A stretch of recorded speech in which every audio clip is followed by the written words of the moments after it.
Hi friends, இன்றைக்கி வந்து நம்ம தம்பிக்கு பிரேக்ஃபாஸ்ட் நான் ரெடி பண்ண தான் பார்க்குறீங்க.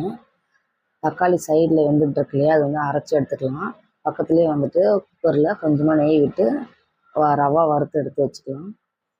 அதை எடுத்து வச்சுட்டு கொஞ்சமாக வந்துட்டு குக்கிங் ஆயில், அதாவது நல்லெண்ணெய் வந்து சேர்த்துக்கிட்டு அது கூட கொஞ்சமாக பெப்பரும் கொஞ்சம் சீரகப்பொடி ரெண்டும் நம்ம ஆட் பண்ணிக்கலாம். ஏன்னா வந்து சீரகம் வந்துட்டு கொஞ்சம் செரிமானம் ஆகும். அதனால் வந்துட்டு குழந்தைங்களுக்கு எல்லா ஃபுட்லேயுமே சீரகம் சேர்க்குறது தப்பு இல்லை.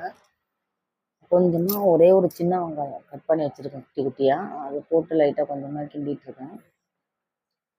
நம்ம வந்துட்டு அரைச்சி வச்சுருந்தோம் இல்லையா தக்காளி, அது வந்து கொஞ்சம் வந்துட்டு கொஞ்சம் அரைச்சி எடுத்துக்கலாம். ஏன்னா ரொம்ப பைன் பேஸ்ட்டாக அரைச்சோம் அப்படின்னா குழந்தைங்களுக்கு 10 மாதம் குழந்தை அப்படின்னா கரெக்டாக அந்த மாதிரி கொடுக்கலாம்.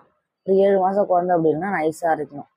நான் வந்து வேகிறதுக்கு தண்ணி கொஞ்சம் எக்ஸ்ட்ரா ஆட் பண்ணிக்கிட்டேன். ஏன்னா வந்துட்டு ரவா நல்லா வேகணும் இல்லையா,